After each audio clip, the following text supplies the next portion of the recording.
You are listening to C-Suite Perspectives, a podcast by the Conference Board. Welcome to C-Suite Perspectives, a signature series by the Conference Board. I'm Steve Odland from the Conference Board and the host of this series, and in today's conversation we're going to discuss CEO confidence in the fourth quarter. Joining me today is Dana Peterson, the Chief Economist of the Conference Board. Dana, welcome. Hi, Steve. It's always great to be here. So Dana, this morning the Conference Board released its fourth quarter CEO confidence survey for the United States. Maybe just give us a minute or two on, how long has this survey been around, who are the respondents, and so forth. This survey has existed for 48 years, and it features respondents from the Business Council. The Business Council is made up of CEOs of some of the largest companies, not only in the United States, but also in the world. And in fact, this survey was fielded from September 30th through October 14th, and we have roughly 130 CEO responses. Yeah, so this is the who's who of CEOs, and they control a pretty good portion of the GDP. So this has been a really important survey over time, and it's been really descriptive of what's going on. So, drum roll. What do they think? Sure. Despite the fact that the U.S. economy keeps surprising to the upside, CEOs are becoming less and less confident about not only current conditions, but the outlook. And so our headline measure for CEO confidence dipped, and it's just above 50. And anything below 50 signals less confidence, and anything above 50 signals some confidence or a lot of confidence. So we're just looking at almost neutral here in terms of the fourth quarter. Yeah, it's sitting right in the middle, which suggests that CEOs are kind of thinking, gee, where are we going, and how are we doing? But there's an interesting distinction between how they're feeling now versus what they're thinking is going to happen going forward. Maybe you could describe the difference. Sure, absolutely. Well, we do ask CEOs about the economy and also their own industry, both now compared to 6 months ago, and then what they think for the next 6 months. So certainly their beliefs about the economy now versus 6 months ago are worse. Again, that's surprising given the fact that the U.S. economy probably grew very robustly in the third quarter. And we're seeing, some signs of slowdown in the fourth quarter, but certainly no recession. And then 6 months ahead for the U.S. economy, their expectations are pretty much unchanged, but still very close to neutral. When it comes to their own industries, they also think that conditions now for their own industries are worse than they were 6 months ago. And looking ahead, they are still optimistic in terms of conditions for their own industries, but a little less so. Again, that line is pointing closer and closer to neutral. Now, the Conference Board does, a lot of forecasting. You and your group do all the economic forecasting, and you've reforecasted the fourth quarter recently as being sort of the low point here in this cycle, moving a little bit into the first quarter.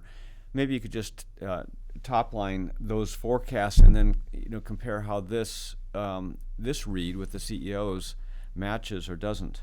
Sure, I think this reading from the CEOs is probably going to be consistent with what we'll see in the actual data.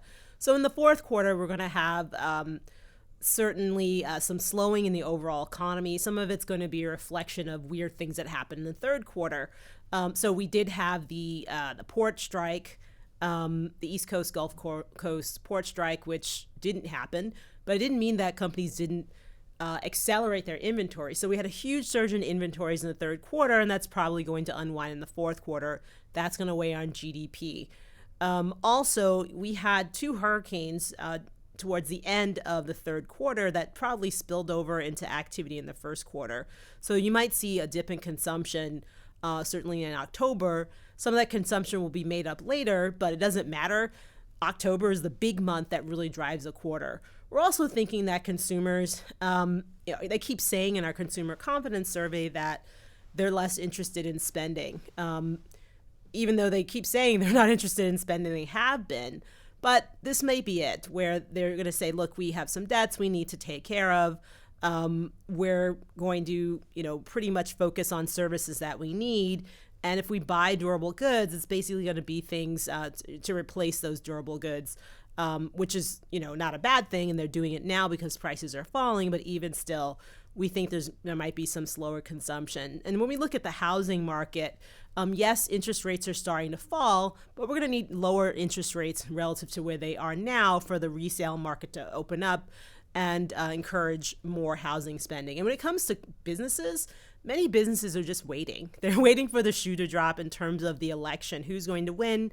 What will be the composition of Congress? And what are some of the policies they're going to be facing next year and in coming years, especially with regards to taxation, trade, and labor? But the fourth quarter here should be forecasted to be the bottom of the cycle, with close to 1% GDP growth, and then moving a little bit sideways, but hopefully a little bit higher in the first quarter.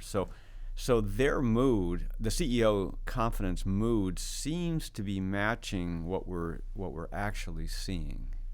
Yes and no. So yes, in terms of the very near term, but they are still not very optimistic about 6 months from now. We actually have the economy after this nadir, or the soft spot, if you will, picking up towards the back half of 2025 and ending the year with growth above potential. And potential's around 2%, so something like 2.25%, 2.5% growth later next year. So we'll see what happens, but certainly businesses are still very wary at this point. And you also forecast the Fed funds rate, which is all part and parcel to those economic forecasts.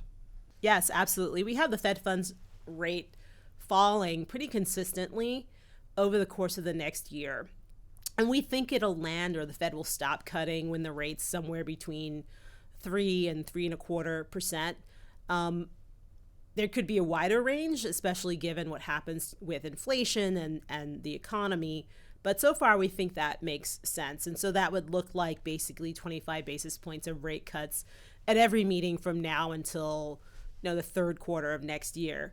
But still in all, I imagine a lot of businesses are going to wait until interest rates have fallen much more significantly before they start to really engage in investments. And indeed, when we ask CEOs about investments in our survey, many of them, whatever they had planned in the past, they're just moving with it. So if they were planning to invest, they went ahead, they're investing. If they were planning on sitting it out, then they sat it out. And if they were looking at cutting, they did that. We're not really seeing any differentiation in terms of any big moves, likely again because of the uncertainty around the election, and they're waiting for interest rates to fall further. Yeah, I mean, CEOs have told us, over time that they need to know the rules of the road. They need to know what the environment is in order to plan. I mean, you can't put a big capital project out there unless you know what your cost of capital is going to be and what your regulatory situation is going to be, all of which is sort of up in the air, at least for another couple of weeks. Especially the regulatory situation. And the tax situation. So yes. You've got you've got a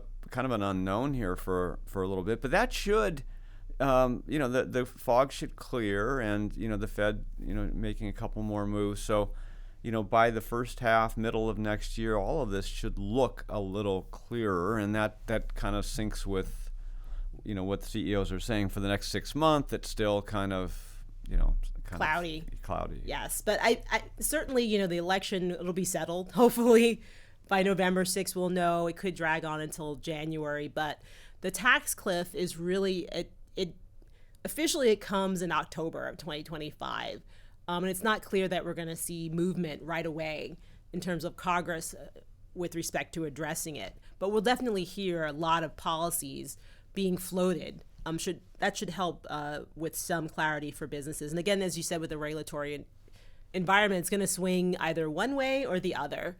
And I think also something we need to think about is that there will be another debt ceiling debacle next year. That's going to cause quite a bit of trouble in financial markets, and certainly a lot of angst in Washington, and certainly among businesses who will wonder, well, are we going to wait to the last minute to solve this, or are we going to go over and have some kind of financial crisis that impacts the cost of capital?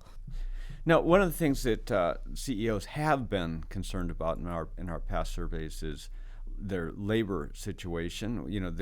Not only the amount of labor, but the specific skill set shortages. What did we hear in this survey? Sure, we're continuing to see an improvement in assessments of the quality of labor. In fact, most CEOs are saying that they're not having any problem. overall, there's no problem, and there are only kind of some problems here and there. That's very different from what we saw, back in 2001 and 2022, when businesses couldn't find labor and they were really finding it difficult to do so. When we look at the labor outlook, we do ask CEOs, what do you plan to do with your workforce? And it's still the case that roughly 40% say they're going to expand their workforces. A little under 40%, maybe 35% say that they're not going to do anything, which we call that hoarding. HR calls that retention. But we did see an uptick in the percentage saying that there will be a net reduction in workforce. But it's still, it's roughly 25%. So it's still the case that 75% of companies, of these large firms, are not planning to let people go and will even hire. But we need to watch that 25% share who is saying, yes, we are going to be letting people go. We need to monitor that. And there are still issues with specific skill set shortages, particularly in the trades. Oh, absolutely, yes. Yeah, and just maybe highlight a couple other areas where there are shortages. Sure, absolutely. And we're seeing this in the BLS data every month, that there's still labor shortages in those jobs where you have to physically show up for work. So construction, healthcare, restaurants, bars, also, did I say construction? Yes, also construction. And also the government sector is having a lot of issues with labor shortages because they don't have the flexibility to raise wages. So when people retire, it's difficult to bring people in, and there can be a lot of churn. So that's what we're still seeing in terms of labor shortages. But in general, these CEOs are saying the intensity of the labor shortage issue has lessened for them. But still in all, there's this big issue around retention. And in fact, when we ask CEOs what you plan to do about wages, it is still the case that most of them plan to increase wages by more than 3%. The thing is, we did see a little bit of shift to downward in terms of the number saying that they were going to raise wages by 3 to 3.9%. Only 48% said that. And now we see 29% saying that they're going to raise wages by a small increment, anywhere from 2 to 2.9. But even still, 48% saying they're going to raise wages by 3 to 3.9%. And then another, 15% saying they're going to raise wages by even more than that is still really outsized. It shows that companies are still experiencing these pressures, these labor cost pressures that we think are definitely filtering through to consumer inflation. Yeah, and we see real wages growing now for the first time in a long time, but that's good for the economy. Well, real wages have actually been growing for a while. We received some really outsized upgrades, upward revisions to the GDP data and the income data a few weeks ago, whereas we thought for most of last year consumer spending was outpacing real after-tax income. It flipped. Real after-tax income was significantly above spending. So that was an adjustment that was made. There was an adjustment, and also the savings rate shot up. So it showed us that consumers actually had more capacity to spend than we thought. So even after the stimulus checks ran out, because they were working and receiving incomes, and many of them have received wage increases, they just had the capacity.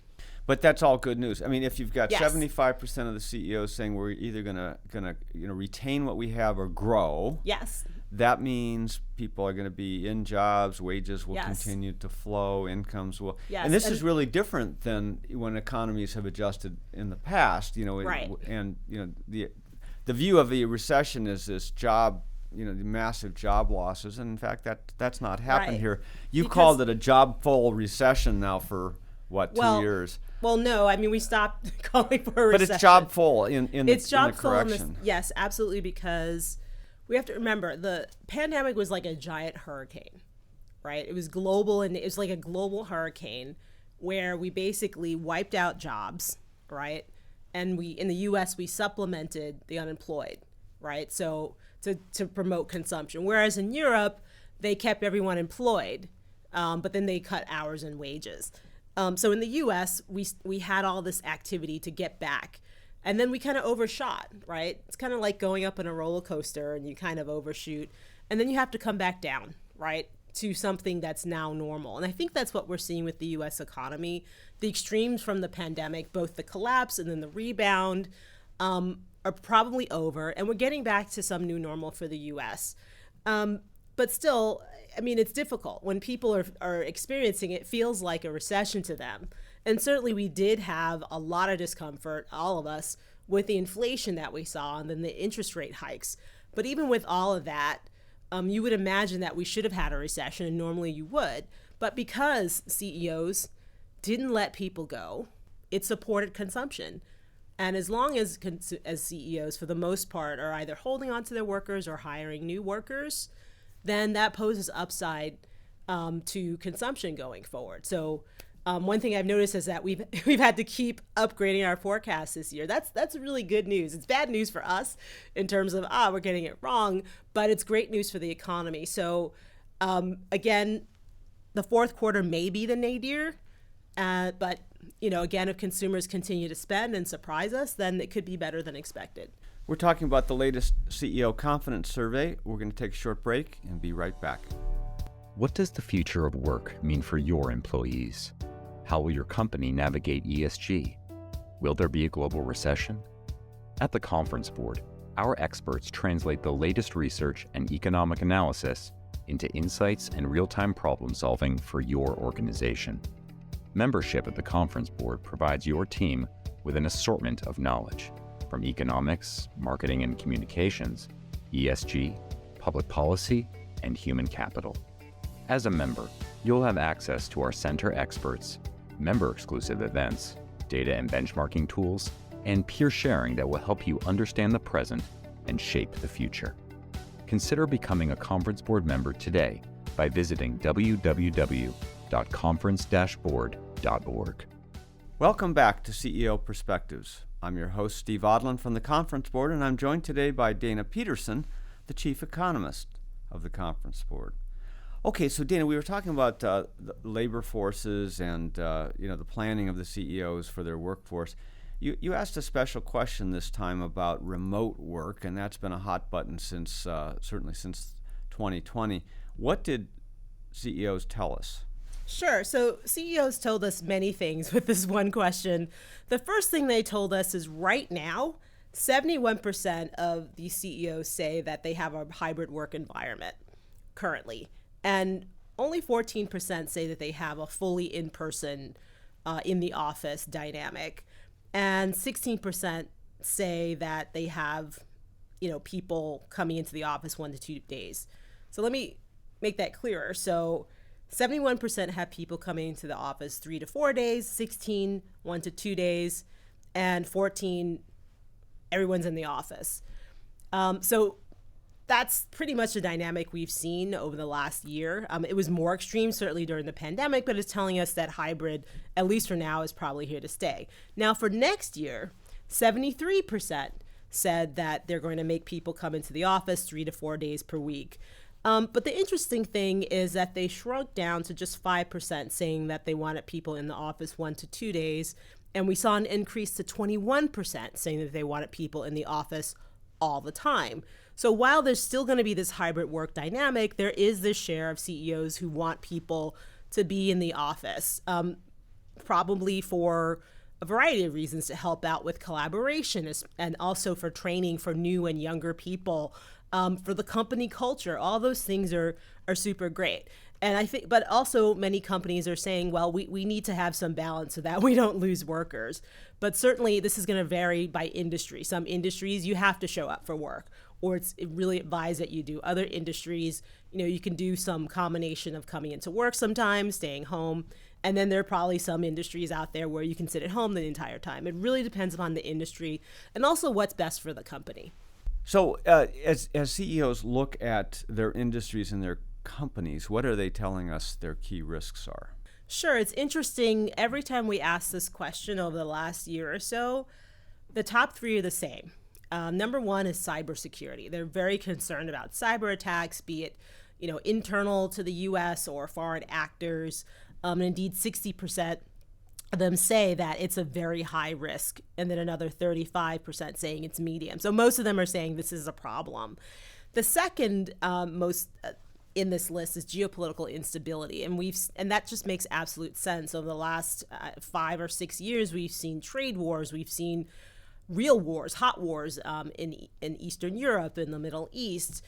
We've seen cold wars between economies. And so all of that's created a lot of geopolitical instability and uncertainty. And certainly this year we had, roughly half of the global population voting.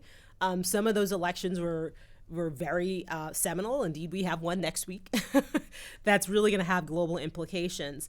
And then the third thing is that a lot of companies are still very focused on legal and regulatory uncertainty. And that makes absolute sense.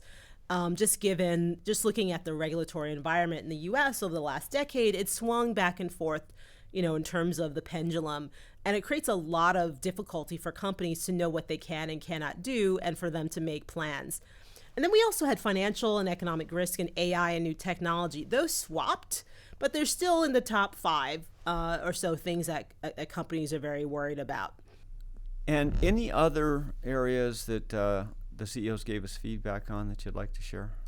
Sure, absolutely. They talked about supply chain disruptions. Interestingly, 44% said it's a medium risk, but it's still the case at 33%. A third of them say that it is a high risk. And I would imagine that if we see escalation of any of the crises around the world, if we see another round of significant trade wars with retribution and all those kinds of things going on, that supply chain disruptions will probably rise higher in the list. They're also concerned, about a quarter are concerned about health risks like new pandemics, the impacts of weather dynamics and climate change. And then also about 20% say energy supply constraints. But in terms of increasing inequalities and social unrest, that was like the last question. They're not terribly concerned about that in terms of, in fact, affecting their business operations. But those are the other things that CEOs have highlighted for us. Well, in net, they're at a 51 out of 100. So they're sort of sitting in neutral, waiting for a little clarity here from the election, Yes. from the Fed, and what the rules of the game will be in 2025 and thereafter. Absolutely. Dana Peterson, thanks for joining us today. Thanks, Steve. Always great to be here. And thanks to all of you for listening to C-Suite Perspectives. I'm Steve Odland, and this series has been brought to you by the Conference Board. You have been listening to C-Suite Perspectives, a podcast by the Conference Board.